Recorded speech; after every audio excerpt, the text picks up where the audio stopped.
إن الحمد لله نحمده ونستعينه ونستغفره ونعوذ بالله من شرور أنفسنا ومن سيئات أعمالنا من يهده الله فلا مضل له ومن يضلل فلا هادي له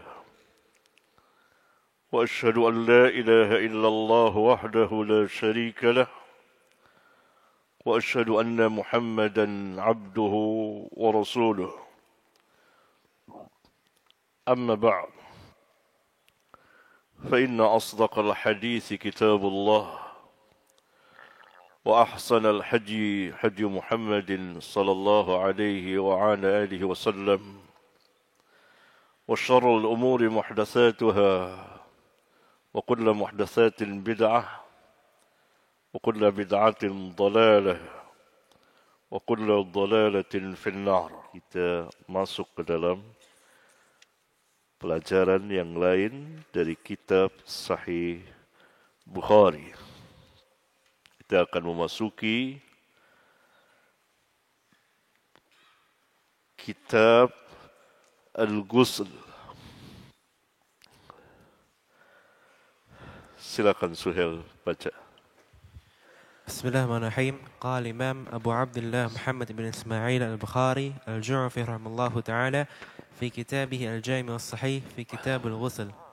Wa qawli Allah ta'ala wa in kuntum junuban fattahharu wa in kuntum marada aw ala safarin aw jaa ahadun minkum min al-gha'iti aw lamastum an-nisaa falam tajidu ma'an fatayammamu sa'idan tayyiban famsahu biwujuhikum wa aydikum min ما يريد الله ليجعل عليكم من حرج ولكن يريد ليطهركم وليتم نعمته عليكم لعلكم تشكرون.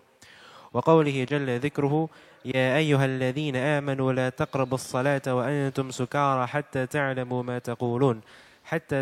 ما تقولون ولا جنبا إلا عابر سبيل حتى تغتسلوا وإن كنتم مرضى أو على سفر أو جاء أحد منكم من الغائط أو لامستم النساء فلم تجدوا ماء فتيمموا صعيدا طيبا فامسحوا بوجوهكم وأيديكم إن الله كان عفوا غفورا. Dia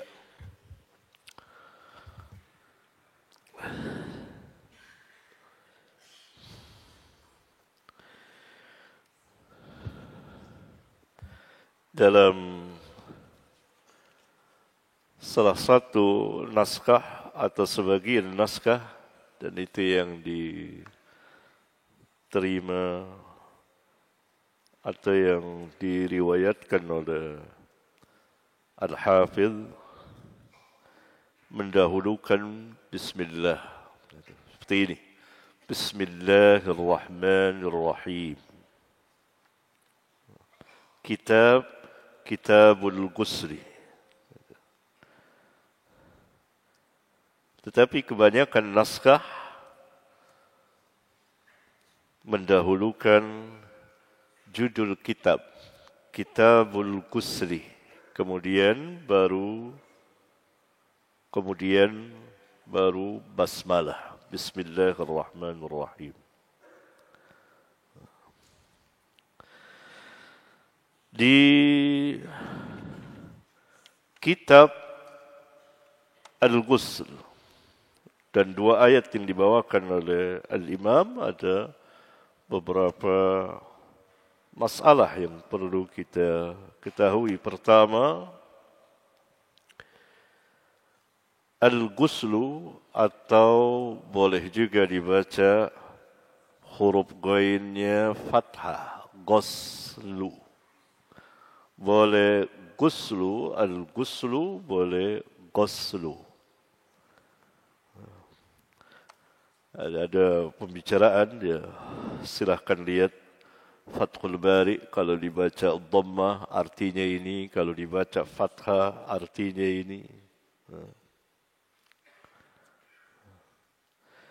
Ada yang mengatakan boleh dibaca fathah, dhammah dan fathah. Yang kedua, firman Allah di dua ayat, mengenai junub. Wa in kuntum junuban. Dan wala junuban. Orang yang junub, yakni orang yang berjanabah, pertama, orang yang melakukan persetubuhan, baik keluar mani maupun tidak, maka dia dikatakan junub, berjanabah. Ya, orang yang melakukan persetubuhan, baik keluar maninya maupun tidak. Hakikat persetubuhan itu masuknya kemaluan laki ke dalam kemaluan perempuan. Masuknya farji laki ke dalam farji perempuan. Itu hakikat jima. Ya. Nah, kalau terjadi jima seperti itu, maka dikatakan dia berjanabah, junub.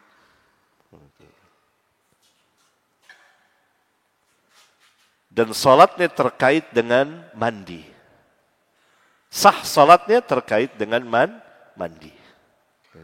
Nanti ada pembahasannya. Itu yang pertama. Yang kedua, keluar mani. Baik dengan sengaja maupun tidak sengaja. Dengan sengaja ada dua. Melakukan persetubuhan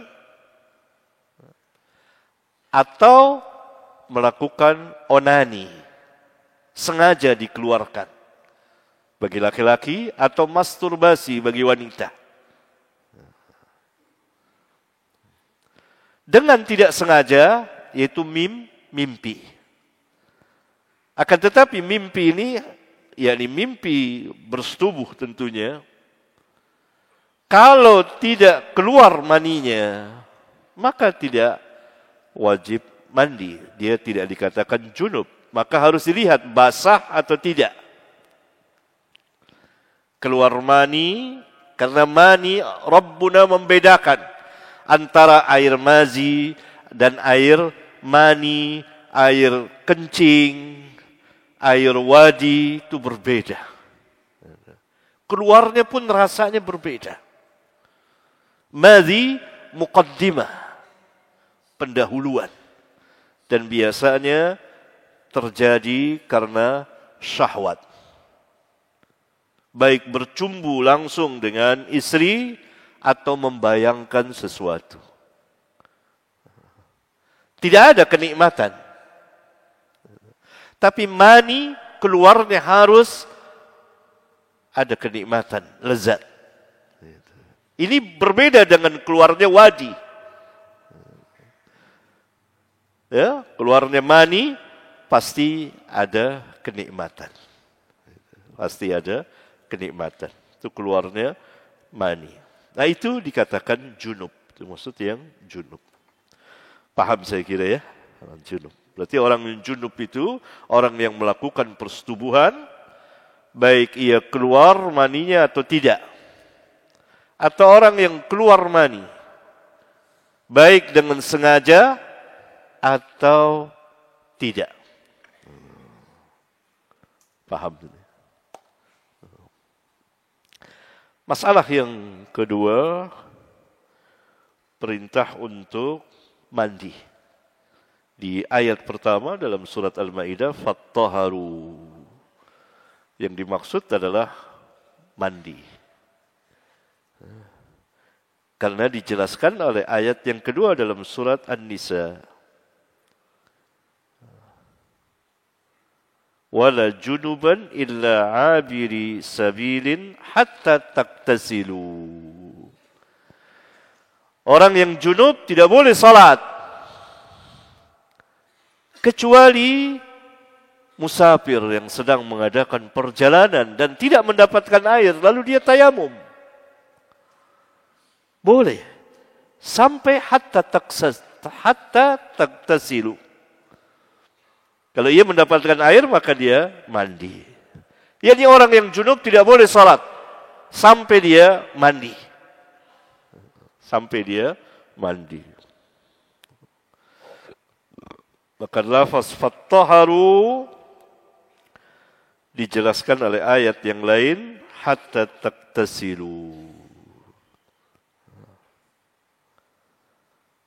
Kemudian yang ketiga tadi, ya ayyuhalladzina amanu la taqrabus salata wa antum sukara hatta ta'lamu ma taquluna. Hai orang-orang yang beriman, janganlah kamu mendekati salat. Jadi jangan kamu mengerjakan salat padahal kamu sedang mabuk. Orang yang lagi mabuk tidak boleh salat. Sampai sadar, hatta ta'lamu ma taquluna. Hingga kamu mengetahui apa yang kamu ucapkan, yakni hilang mabuknya. Sadar. Wala junuban, demikian juga orang yang junub tidak boleh salat hatta taktasilu, sampai kamu mandi. Illa, kecuali abiri sabil, orang musafir, dia tidak mendapatkan air, maka dia tayammum dan dia boleh salat sampai dia mendapatkan air, lalu dia mandi. Ya? Nah, itu dia. Nah, ini ada perselisihan di antara ulama lafaz illa abiri sabil.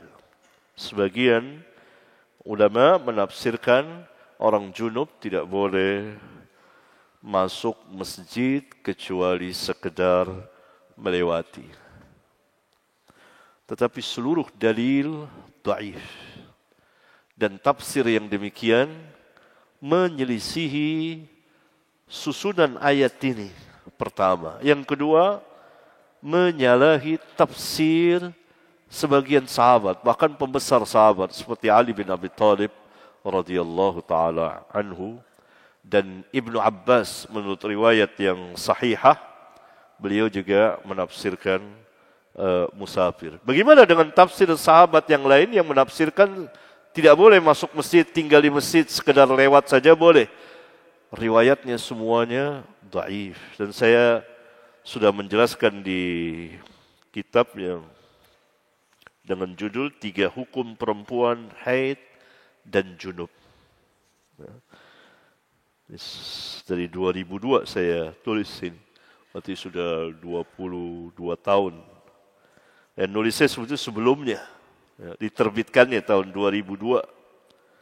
Terakhir diterbitkan tahun 2016. Ya, nggak tahu masih ada atau tidak kitab ini. Nah, ini kitab sebagai perbandingan tentang permasalahan yang diperselisihkan di antara ulama. Bagaimana wanita haid dan orang yang janabah memegang Al-Quran? Boleh apa tidak? Bagaimana hukum wanita haid dan nifas serta orang yang junub membaca Al-Quran? Bagaimana hukum wanita haid dan nifas serta orang yang junub masuk masjid? Boleh atau tidak? Ini pembahasan panjang berdasarkan dalil-dalil hadis dan seterusnya. Antum bisa baca, lihat bagaimana jalannya dalil-dalil itu. Adapun saya pribadi dalam kitab ini, saya jelaskan sejak puluhan tahun yang lalu bahwa semuanya boleh bagi perempuan haid dan nifas serta orang junub boleh memegang Al-Quran. Di antara dasar atau dalilnya orang muslim tidak najis Kemudian bagi wanita haid dan nifas serta orang junub boleh membaca Al-Quran. Tidak ada halangan. Ini ada sejumlah dalil di sini. Ini perlu pembahasan tersendiri. Dan bagi wanita haid dan wanita yang sedang nifas serta orang junub boleh tinggal dan diam di masjid. Tidak ada halangan. Semua dalilnya yang melarang, saya pribadi melemahkannya. Dan saya bawakan dalil-dalil yang menunjukkan bolehnya. Kitab ini sungguh menarik bagi para pelajar tentunya untuk mengadakan suatu penelitian bagaimana bahasan ilmiah tentang masalah-masalah yang diperselisihkan. Harus merujuk ke mana kita? Aslul dalil. Karena itu yang dapat menyelesaikan masalah. Bukan kepada pendapat ini, pendapat itu, pendapat ini. Pendapat. Tidak akan ada pernah habisnya pendapat itu. Ya? Nah, itu. Silakan. Suhail baca hadis.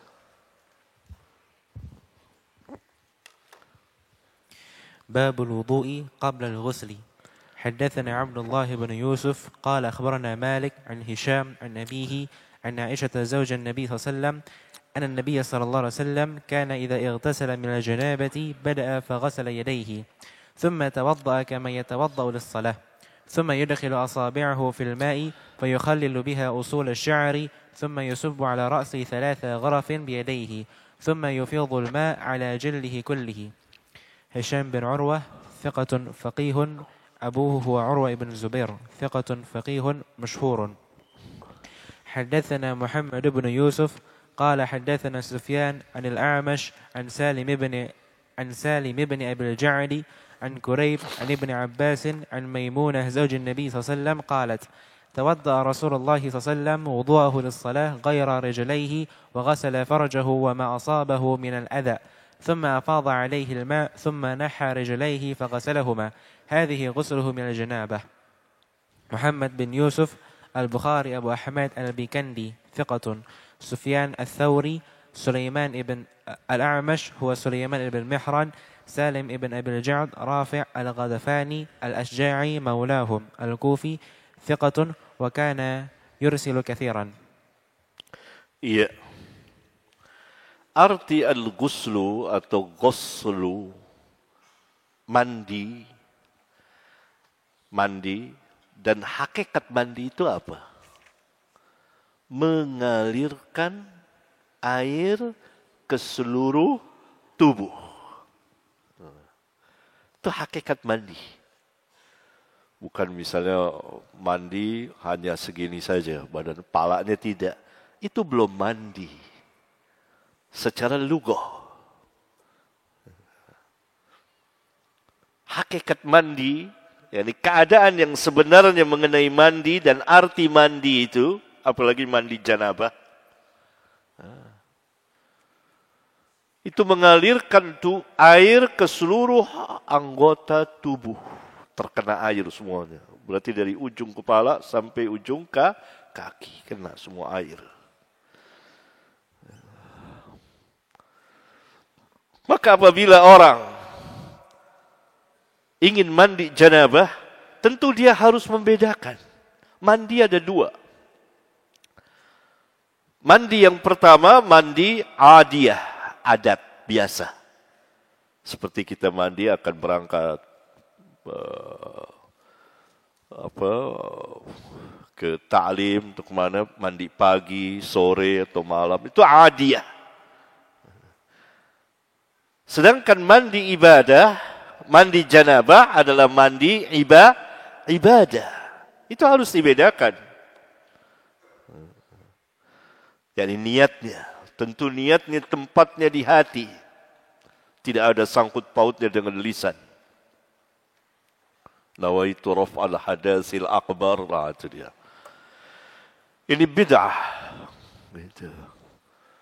Melafazkan niat bid'ah. Dalam ibadah tidak ada niat dilafazkan. Karena niat itu artinya al-qasdu. Al-qasdu itu sengaja. Apa antum berangkat dari rumah ke sini, antum lafazkan niat untuk ta'lim? Jawabnya tidak. Dengan sendirinya ada kesengajaan antum. Itu niat. Nah, ini harus berbeda antara mandi adat biasa dengan ibadah. Ini mandi ibadah yang wajib. Karena berdasarkan perintah Allah tadi, fattaharu hatta taktasilu, itu perintah wajib.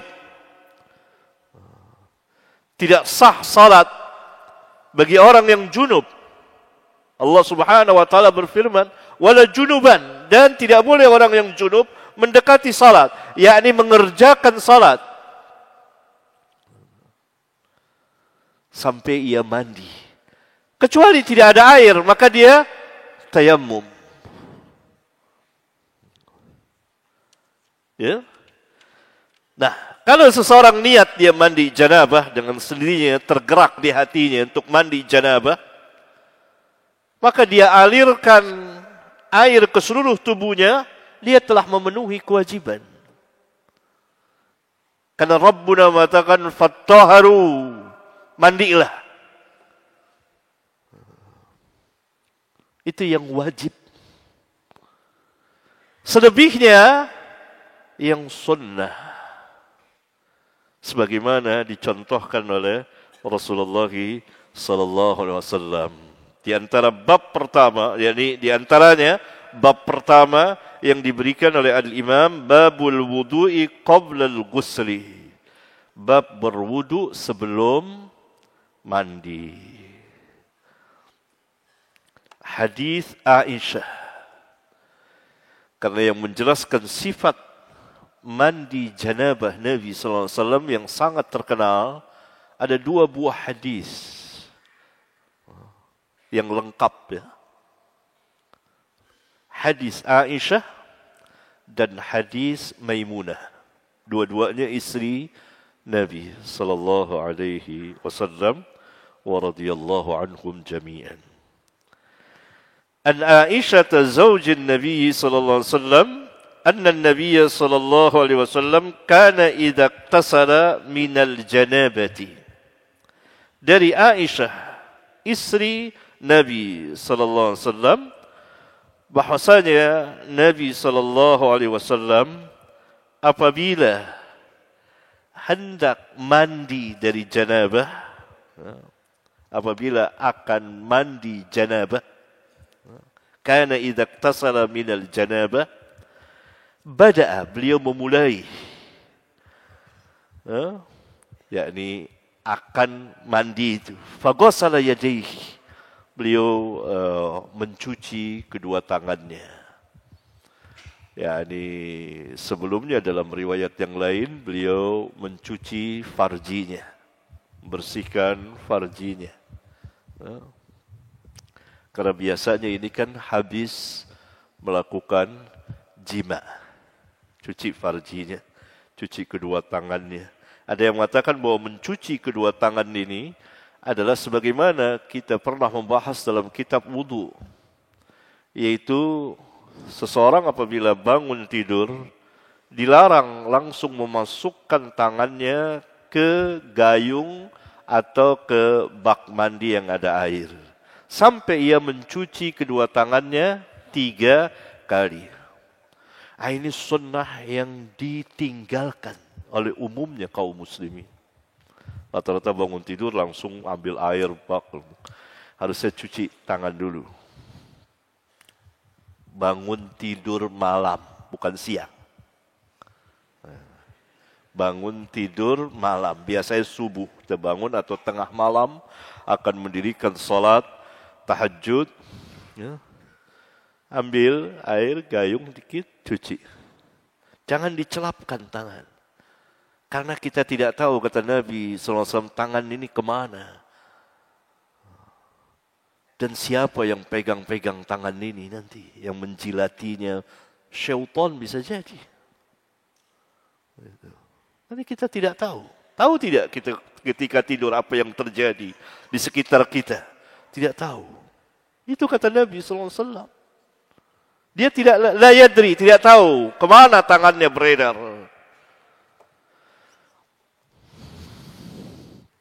Kayak cuci. 1, 2, 3. Ya. Nah, kalau habis jima, ya cuci farjinya. Setelah itu, mencuci kedua tangan. Ini tafsirnya dari sebagian ulama. Bisa jadi faghasala yadayhi, beliau mencuci kedua tangannya setelah farjinya, untuk mencuci farjinya, atau setelah beliau bangun. Thumma yatawadda'u kama yatawadda'u lis-shalah. Kemudian beliau berwudu sebagaimana beliau berwudu untuk salat lengkap.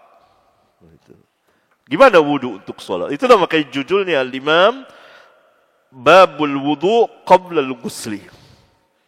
Babul Wudu qabla al-ghusli. Di sini dibicarakan apakah wudu lengkap atau kaki diakhirkan setelah selesai mandi sebagaimana dalam hadis yang lain. Dalam riwayat yang lain memang dijelaskan seperti itu. Oleh karena itu barangkali ada dua keadaan. Keadaan pertama wudu lengkap. Keadaan kedua kadang-kadang kaki diakhirkan. Atau umumnya kaki diakhirkan. Nanti akan datang hadisnya. Thumma yudkhilu asabi'ahu fil ma'i. Kemudian beliau memasukkan jari-jarinya ke air. Fayukhallilu biha usula sya'rihi atau sya'rihi. Lalu beliau menyelah dengan air itu pangkal rambutnya. Pangkal rambutnya ini. Karena beliau tebal rambutnya. Supaya apa? Terkena air semuanya. Ambil air, kalau sekarang mudah pakai gayung, tinggal siram, disela-selahi dengan jari. Thumma yusubbu ala ra'sihi thalatha ghurafin biyadayhi. Kemudian beliau menuangkan air ke kepalanya 3 kali saukan dengan kedua tangannya. Sekarang mudah, tinggal pakai gayung saja. Siram 1 kali, 2 kali, 3 kali. Nah ini urutannya.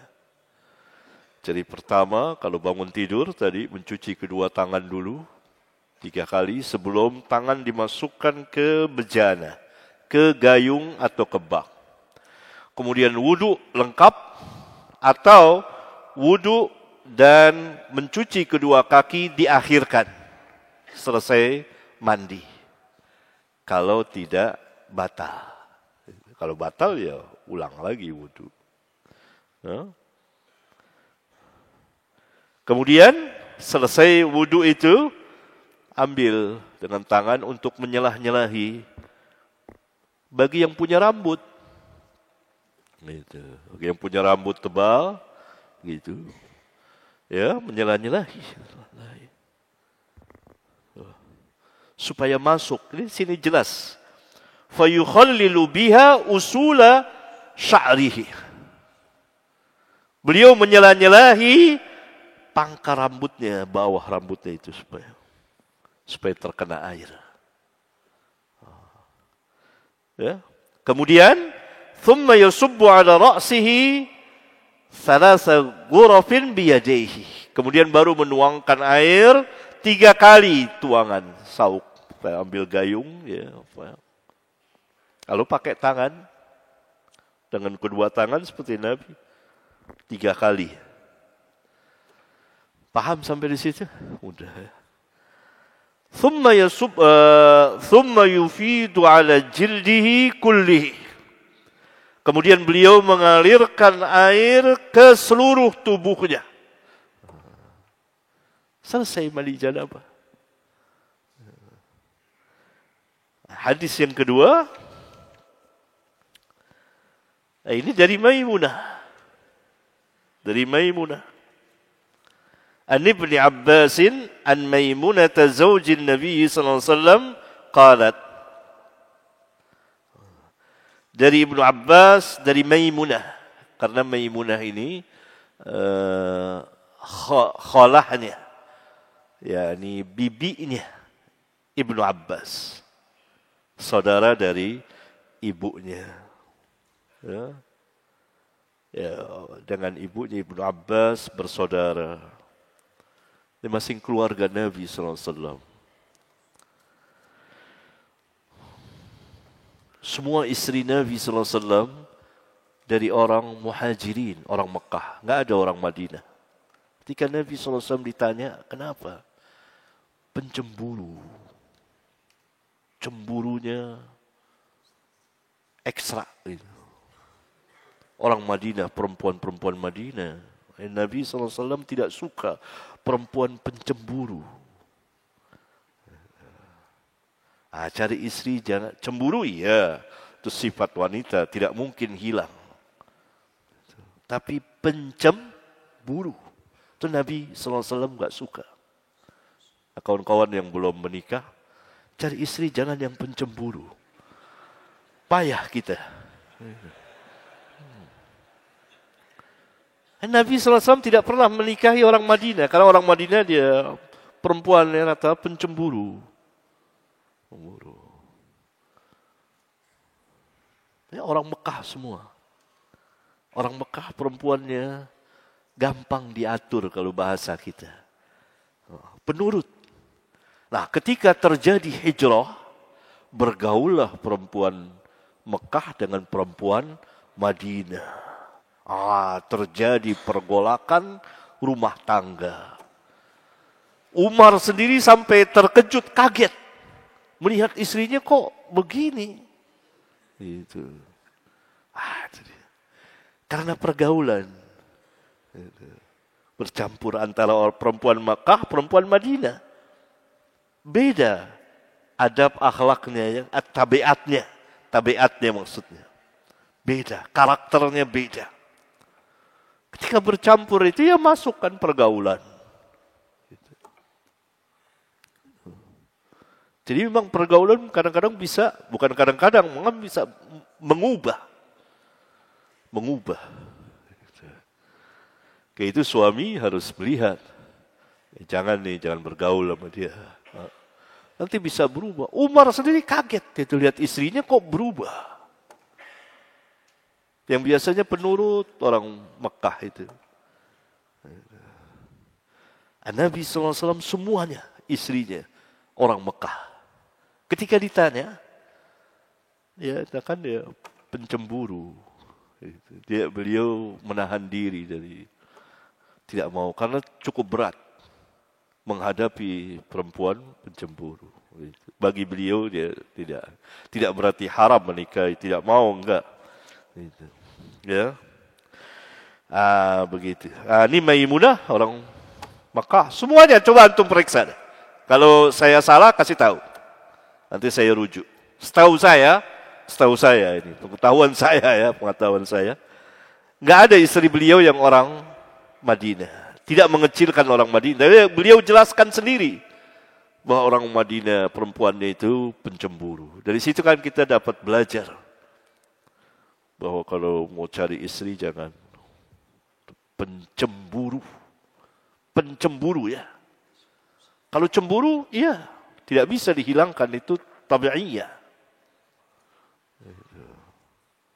Faham antum?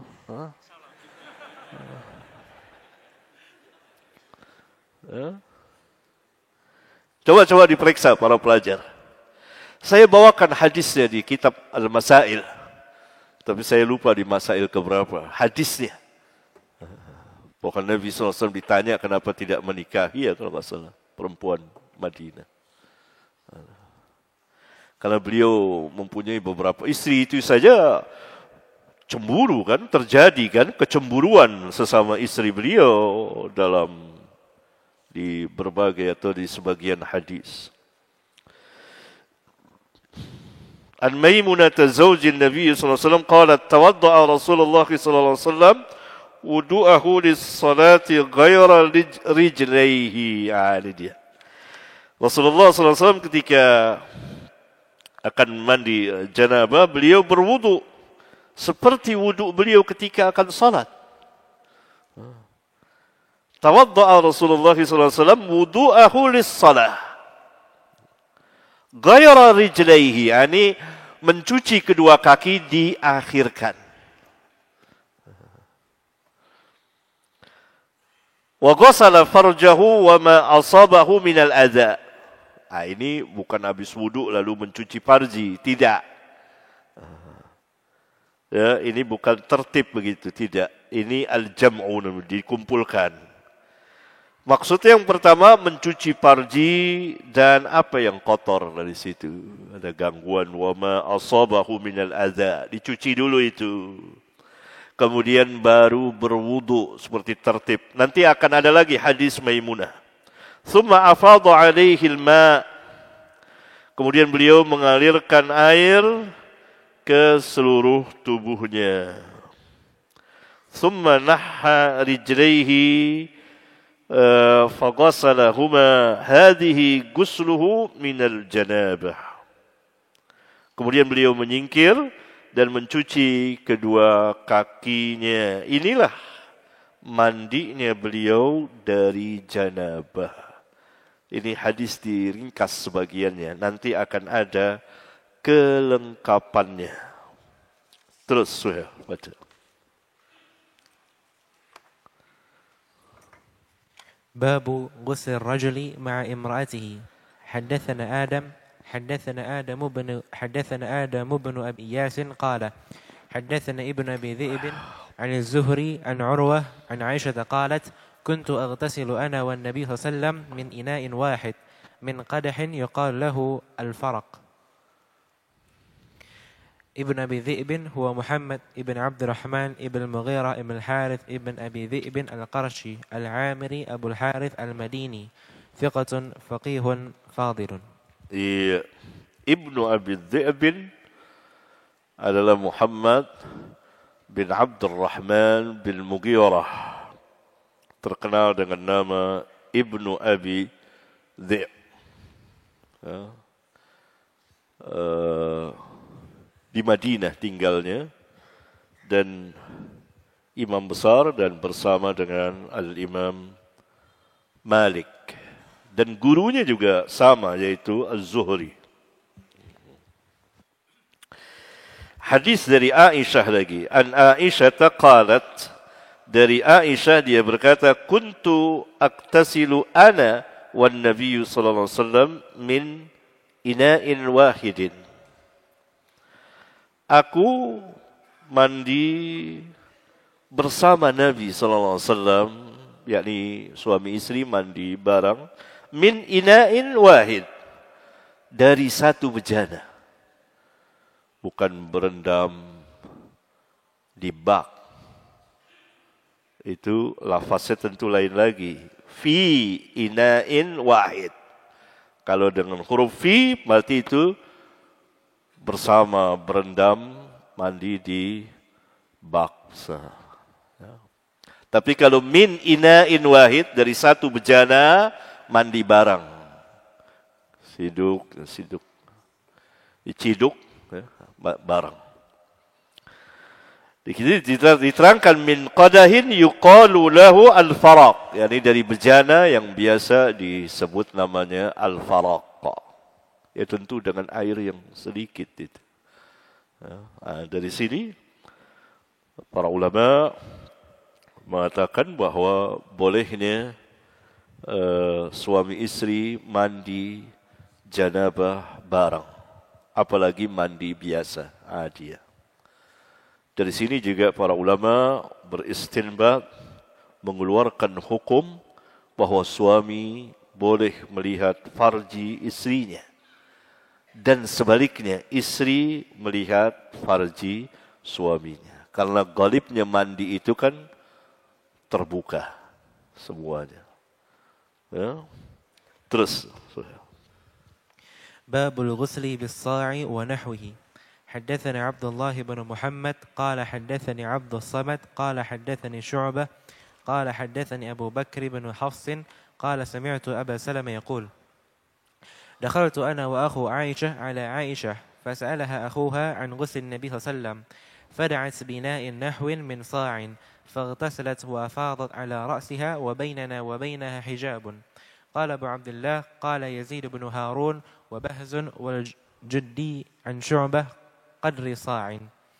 عبد الله بن محمد بن جعفر الجعفي أبو جعفر البخاري المسند ثقة حافظ جمع المسند. عبد الصمد ابن عبد الوارث ابن سعيد مولاهم التنوري أبو سهل البصري. Ulang-ulang lagi cerita. Nggak kedengeran suaranya nih. Mic-nya.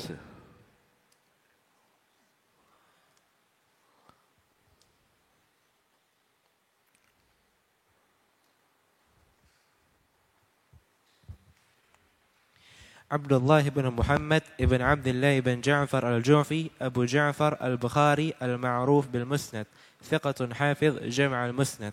عبد الصمد ابن عبد الوارث ابن سعيد ابن ذكوان التميمي العنباري مولاهم التنوري أبو سهل البصري صدوق ثبت في الشعبة. وقال علي بن المديني عبد الصمد ثبت في الشعبة. وقال أبو أحمد صدوق صالح الحديث والصواب هو ثقة كما ذكر في تهذيب التهذيب وميزان الاعتدال. وأبو بكر ابن أبي حفص اسمه عبد الله ابن حفص ابن عمر ابن عمر ابن سعد ابن أبي وقاص الزهري أبو بكر المديني مشهور بكنيته ثقة. Iya, Abdus Samad Ibnu Abdul Waris. Ya.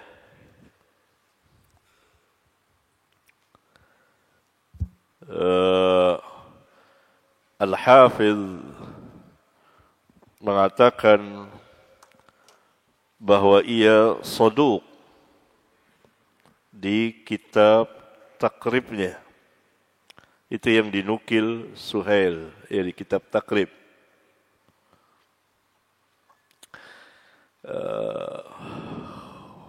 Padahal beliau rawi dari Bukhari dan Muslim.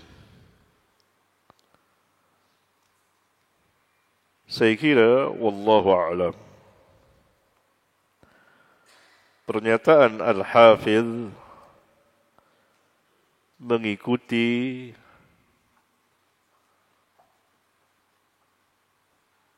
perkataan Al-Imam Abu Hatim. Al-Imam Abu Hatim mengatakan tentang rawi yang bernama Abdus Samad bin Abdul Waris, saduq, salihul hadis. Berarti martabatnya hasan, tidak sampai kepada martabat thiqah. Ini tidak tepat. Kita para peneliti tentu mengetahui bahwa Al-Imam Abu Hatim termasuk mutasyaddidin. Atau jika ia mengatakan saduq, biasanya itu thiqatun, tetapi dia saduqun salihul hadis. Abdus Samad thiqatun. Abu Hatim dan Al-Hafidh radhiyallahu anhuma tidak tepat dalam menghukumi Abdus Samad, karena para imam yang lainnya mengatakan thiqatun. Al-Imam Yahya bin Ma'in, Al-Imam Yahya bin Ma'in mengatakan bahawa Abdus Samad siqatun. Dan tentu saja Al-Imam Al-Bukhari dan Muslim, karena Abdus Samad bin Abdul Waris dipakai oleh Bukhari dan Muslim.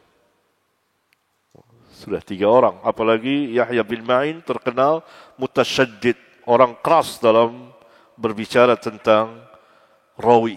Maka kalau dia mensikohkan, pegang itu. Al-Imam Al-Ijli, Al-Imam Hakim, Al-Imam Ibn Sa'ad dan lain-lain menyatakan Abdus Samad siqatun. Oleh karena itu yang lebih tepat Abdus Samad siqatun. Karena pernyataan Abu Hatim dan Al-Hafiz menyelisihi tawsiq para imam yang lainnya. Walaupun keduanya tidak melemahkannya. Karena antara saduq dengan siqah tidak berbeda terlalu jauh. Yakni martabat kesikohan itu bermartabat, jadi bertingkat berurut. Barangkali yang paling bawah atau kurang lebih lah, itu saduq gitu.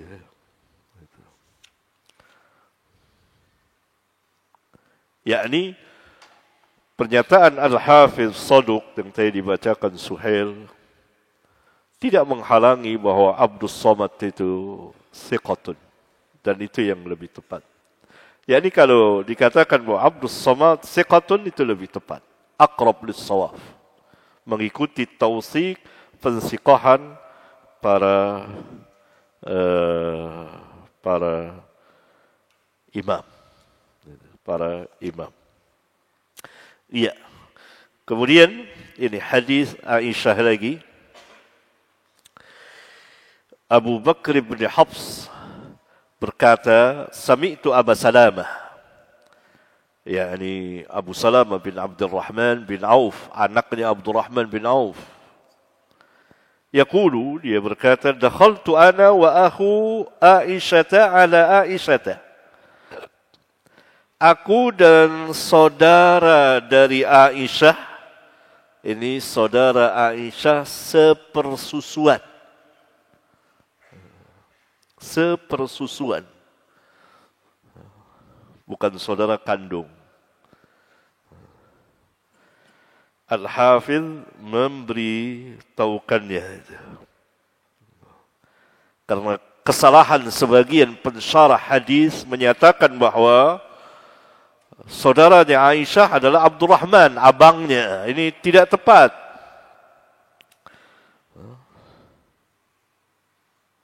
Ada lagi yang mengatakan bahawa ini saudara seibu. Kalau Abdurrahman, saudara seibu sebab apa? Ini saudara seibu katanya, yaitu Tufail bin Abdullah. Wala yasihu wahidun minhuma. Tidak benar keduanya itu, kata Al-Hafidh. Karena riwayat dari Muslim dan seterusnya menunjukkan telaah penelitian dari Al-Hafidh luas sekali dalam, sehingga sebagian masyayikh pernah mengumpulkan maraji, referensi kitab yang dijadikan rujukan oleh Al-Hafidh di Fathul Bari. Ada berapa kitab sebetulnya? 1000 kitab lebih itu. Syekh masyhur bersama sebagian meneliti itu. Saya pernah membaca kitabnya. 1000 kitab lebih. Telaahannya luas sekali. Ya.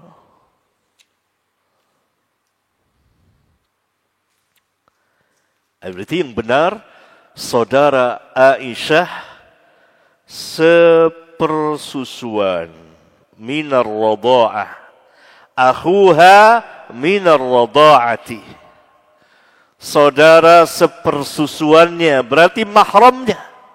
Lalu bagaimana dengan Abu Salamah? Abu Salamah adalah keponakan Aisyah dari jurusan sepersusuan. Jadi Aisyah itu bibi susunya. Karena saudara Aisyah menyusui Abu Salamah. Karena yang mengharamkan sepersusuan sama dengan yang mengharamkan dari nasab. Saya uraikan panjang lebar di kitab Pernikahan dan Hadiah untuk Pengantin. Silakan baca di situ bagi siapa yang mau melihat tentang sepersusuan ini. Ada ibu susu, ada saudara susu gitu. Jadi dua-duanya ini mahramnya Aisyah. Satu keponakan dia dari jurusan sepersusuan. Yang kedua adalah saudara susunya. Mahram. Karena itu keduanya, fasa'alaha, lalu saudaranya Aisyah sepersusuan itu, fasa'alaha akhuha an guslin Nabi sallallahu alaihi wasallam. Saudara sepersusuannya itu bertanya kepada Aisyah tentang mandi janabah Nabi sallallahu alaihi wasallam. Karena mahramnya. Bebas kalau bisa bertanya dan juga melihat contohnya. Fada'at bi'ina'in nahwin min sa'in. Lalu Aisyah meminta bejana kira-kira 1 sa' dalam beberapa dua riwayat mu'allaq. Dikatakan qadri sa', kira-kira 1 sa'.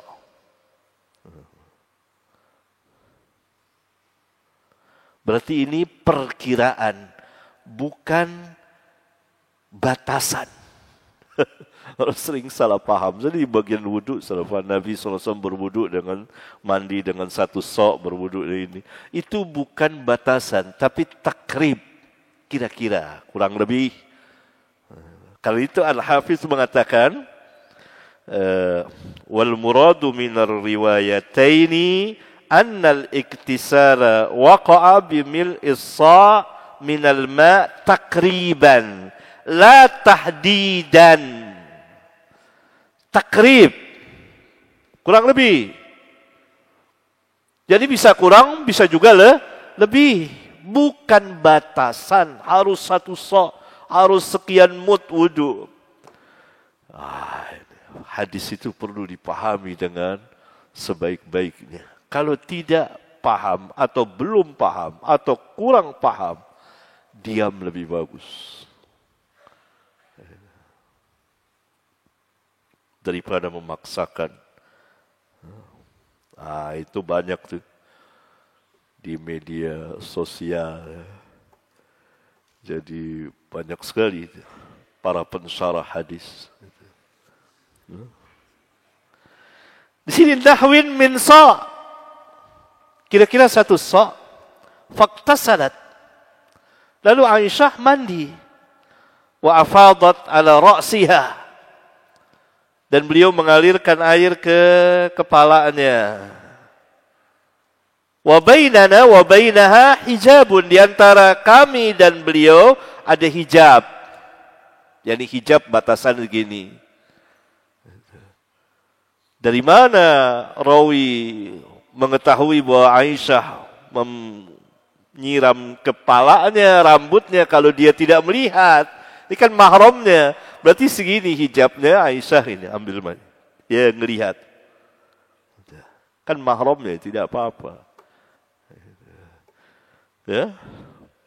Sebab kalau hijab ketutup sama sekali, ya dari mana dia tahu? Enggak tahu. Kan di sini jelas kata wa afadat, lalu Aisyah mandi wa afadat ala ra'siha, dan beliau mengalirkan air ke kepalanya gini. Batas itulah kan mahram hanya boleh melihat aurat luar, tidak boleh melihat aurat dalam. Rambut, ke leher, tangan, kaki boleh. Aurat yang lebih dari itu tidak boleh mahram, tidak boleh kakak melihat adik lebih dari itu atau adik melihat kakak lebih dari itu. Aurat luar. Aurat luar. Itu. Ya. Itu boleh. Nah, ini karena mahramnya dua-duanya mahramnya Aisyah. Jadi Aisyah memberikan contoh begini. Dia melihat itu. Dia melihat. Nah, ini contoh dengan dengan fiil perbuatan. Terus Suhail baca. حدثنا عبد الله بن محمد قال حدثنا يحيى بن آدم قال حدثنا الزهير عن أبي إسحاق قال حدثنا أبو جعفر أنه كان عند جابر بن عبد الله هو وأبوه وعنده قوم فسألوه عن الغسل فقال يكفيك صاع فقال رجل ما يكفيني فقال جابر كان يكفي من هو أوفى منك شعرا وخير منك ثم أمن في ثواب. يحيى بن آدم ابن سليمان الكوفي أبو زكريا مولى بني أمية ثقة حافظ فاضل. زهير بن معاوية ابن حديج أبو خيثمة الجعفي الكوفي نزيل الجزيرة ثقة ثبت إلا أن سماعته عن أبي إسحاق بآخره. أبو إسحاق هو السبيعي أبو جعفر الباقر هو محمد بن علي بن حسين ثقة فاضل. Iya. Abdullah bin Muhammad dari Abdullah bin Muhammad Al-Ju'fi tadi. Yahya bin Adam, Zuhair bin Muawiyah, an Abi Ishaq. Lagi-lagi Imam Al-Bukhari tidak mempedulikan sebagian imam yang mengatakan bahawa Zuhair bin Muawiyah meriwayatkan dari Abu Ishaq As-Sabi'i setelah Abu Ishaq As-Sabi'i ikhtilat. Berubah hafalan dan ingatannya. Tidak dipedulikan oleh Bukhari dan oleh Muslim dan oleh para imam sendiri dan oleh para imam lainnya. Bahkan imam yang mengatakan seperti itu seperti Imam Ahmad juga meriwayatkan di kitab musnadnya. Menunjukkan bahwa Abu Ishaq As-Sabi'i tidak ikhtilat, berubah hafalan dan ingatannya yang merusak hadisnya. yakni tidak ada kepastian bahwa ia berubah hafalannya menjadi pikun, enggak. Tapi perubahan terjadi faktor usia. Karena usianya dikatakan sampai 95 tahun. Dan tidak mempengaruhi hadisnya. Buktinya ini. Bukhari mengulang-ulang banyak sekali. Dan tidak diindahkan oleh para ulama. Karena memang tidak terbukti bahwa ia berubah hafalannya yang mempengaruhi hadisnya. Tidak. Hadatsana Abu Ja'far, yakni apa? Abu Ja'far ini Muhammad bin Ali bin Husain. Dari ahli bait, ma'ruf dipanggil Al-Baqir. Annahu kana 'inda Jabir bin Abdullah huwa wa abuhu wa 'indahu qaumun. Bahwa ia berada bersama Jabir bin Abdullah, dia dan ayahnya, dan di situ ada kaum, ada orang banyak juga. Menunjukkan bahwa tabi'in itu duduk bersama para sahabat. Bukan duduk sendiri. Lalu mengumpulkan orang banyak. Lalu membahas. Itu pasti sesat.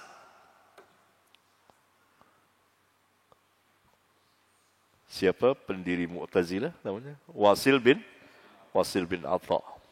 Sudah benar-benar duduk di majelis Hasan bin Abil Hasan Al-Basri, imam besar.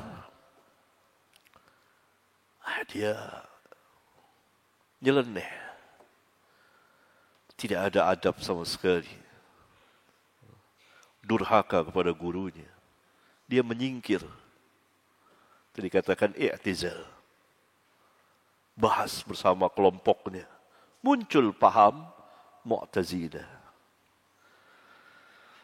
Ja'ad bin Dirham pun demikian. Lalu diwarisi oleh Jaham bin Safwan. Orang-orang pertama yang mengingkari Allah istiwa al-arsh.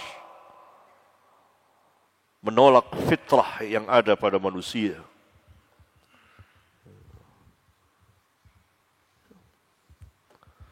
Sebelumnya pada zaman sahabat, Ma'bad al-Juhani sendirian juga. Bersama kelompoknya. Tidak duduk di majelis ahli ilmu. Waktu itu sahabat ya. Sahabat. Sehingga dua orang tabi'in berusaha untuk mencari sahabat dan menanyakan hal keadaan mereka. Dan diterangkan di situ bahwa mereka yaqra'una al-Quran, baca Quran dalilnya.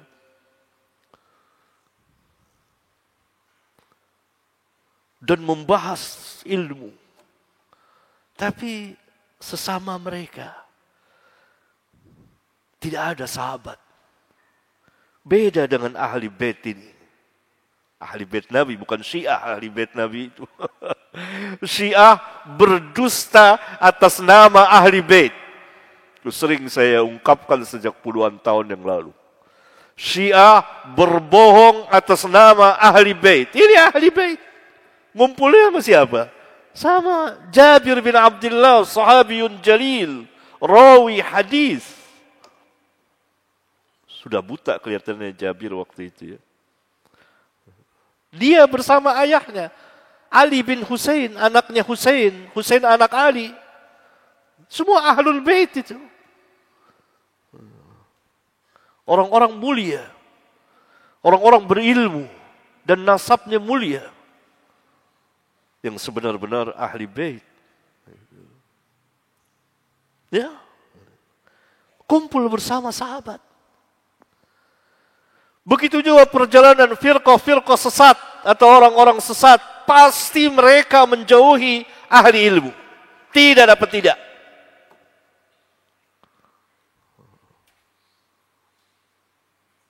Berseberangan, berlawanan. Sampai hari ini.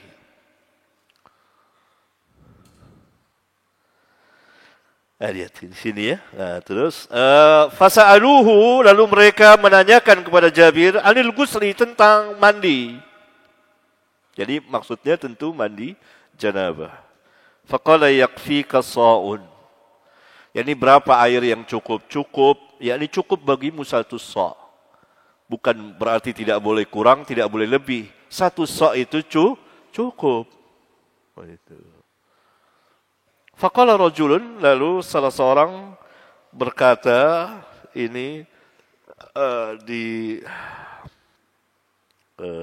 terangkan oleh Al-Hafidh, namanya Hasan bin Muhammad bin Ali bin Abi Talib. Terkenal dengan nama Ibnul Hanafiyah.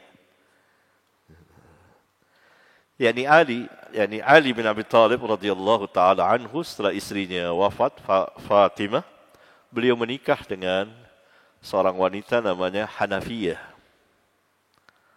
Dan anaknya Muhammad. Yani mempunyai anak namanya Muhammad. Jadi terkenal dengan nama Muhammad Ibnul Hanafiyah. Muhammad anaknya Hanafiyah gitu, bukan bin. Katanya Ibnu, pakai alif, Ibnul Hanafiyah. Bukan bin Hanafiyah, enggak boleh. Ibunya kan Ibnu Ummi Maktum. Anaknya ini Ya. Misalnya Abdullah anaknya Fatimah. Abdullah anaknya Fatimah, anaknya Aisyah, anaknya Maryam, misalnya seperti itu. Ya. Nah, Muhammad mempunyai anak ini namanya Al-Hasan, Hasan. Dia yang bertanya kepada Jabir. Dia yang mengatakan kepada Jabir, "Ma yakfini." Kalau saya enggak cukup itu satu sa'. Enggak cukup gitu. Wah, marah Jabir itu. Sahabat itu sifatnya jangan disinggung Nabi itu. Habis antum kalau disinggung Nabi itu. Luar biasa sahabat. Radhiyallahu anhum. Ya, Rabbuna meninggikan martabat mereka. Faqala Jabir, maka Jabir keras langsung. Kana yakfi man huwa awfa minka. Air segitu cukup bagi orang yang lebih banyak, lebih tebal rambutnya darimu. Maksudnya Rasulullah SAW. Sya'ran wa khairun minka.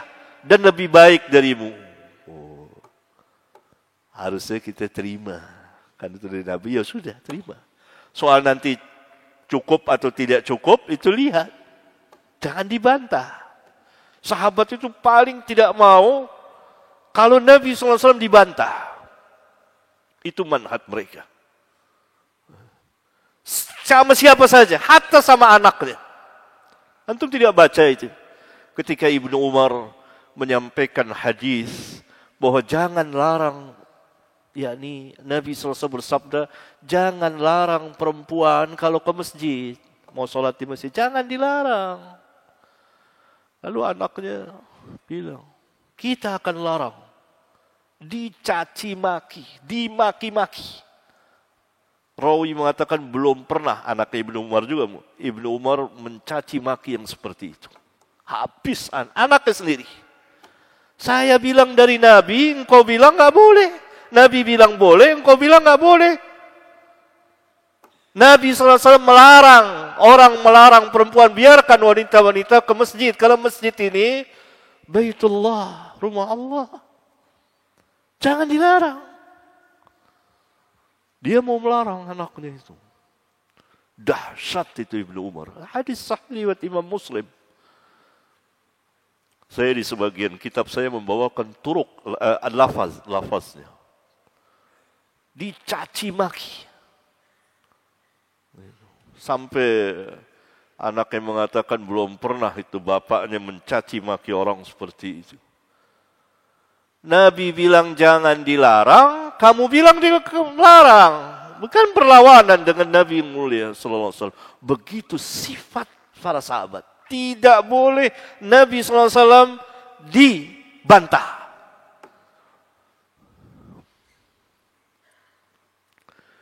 Karena itu mereka tumbuh dengan besar sekali. Kuat. Jadi betul-betul apa yang ada pada Nabi itu di hadapan mata mereka dan di kepala mereka sini. Jangan sekali-sekali bantah Nabi SAW di hadapan sahabat. Habis sudah. Sudah. Lihat Ibnu Umar ketika diceritakan oleh tabi'in tentang Ma'bad al-Juhani, sampaikan kepada dia bahwa aku berlepas diri darinya. Ibnu Umar sama kawannya sering berkirim surat. Suatu saat dia dengar kawannya berbicara tentang takdir. Ditegur langsung. Wah, luar biasa sahabat itu. Itu manhaj. Lihat ini. Keraskan Jabir. Kana yakfi man huwa awfa minka sya'ran wa khairun minka. Air segitu cukup bagi orang yang lebih tebal, lebih banyak rambutnya darimu. dan lebih baik darimu.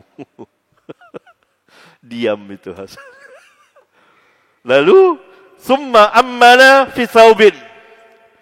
Sengaja Jabir sholat mengimami dengan pakai satu pakaian. Karena Nabi SAW membolehkannya. Ketika ditanya, saya mau mengajarkan orang-orang bodoh sepertimu. Syadid itu. Kalau dilanggar, maka jangan sekali-sekali. Sama sahabat itu habis sudah. Gitu. Ya, begitu sahabat. Jadi cintanya kepada Nabi luar biasa. Sampai ada yang tidak berani ngelihat Nabi secara utuh. Kata Amr bin As, saya kalau disuruh tanya bagaimana Nabi, nggak bisa. Karena saya saking ta'zimnya. Rabbuna abadikan mereka itu. Walladzina ma'ahu asyidda walal kuffar. Begitu para sahabat. Luar biasa. Ini menunjukkan bahwa satu sok cukup. Mencukupi, sudah terima aja. Jangan dibantah. Tapi itu takriban, bukan tahdidan. Kurang lebih. Ada yang pas bisa, ada yang ini. Saya pernah mencobanya juga. Bisa. Kurang lebih lah.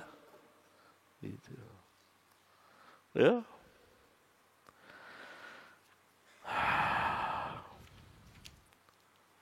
Satu lagi sudah hadisnya. Yang bab ini. Satu lagi. حدثنا أبو نعيم قال حدثنا ابن عيينة عن عمر عن جابر بن زيد عن ابن عباس أن النبي صلى الله عليه وسلم وميمونة كان يغتسلان من إناء واحد. قال أبو عبد الله كان ابن عيينة يقول أخيرا عن ابن عباس عن ميمونة والصحيح ما رواه أبو نعيم.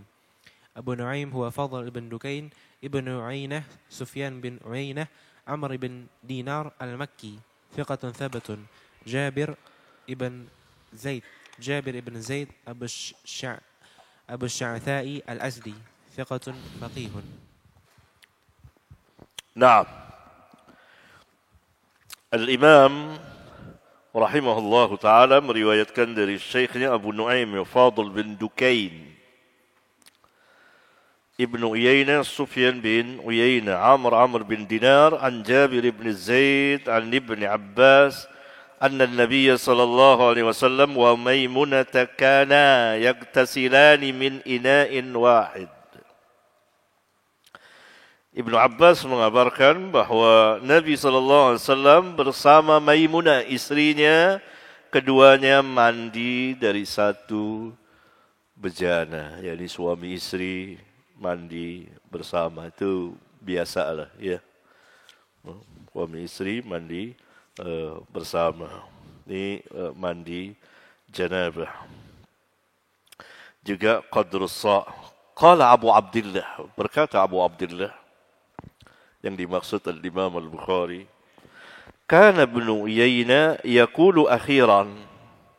Ibnu Uyainah terakhir mengatakan an Ibni Abbas an Maimunah.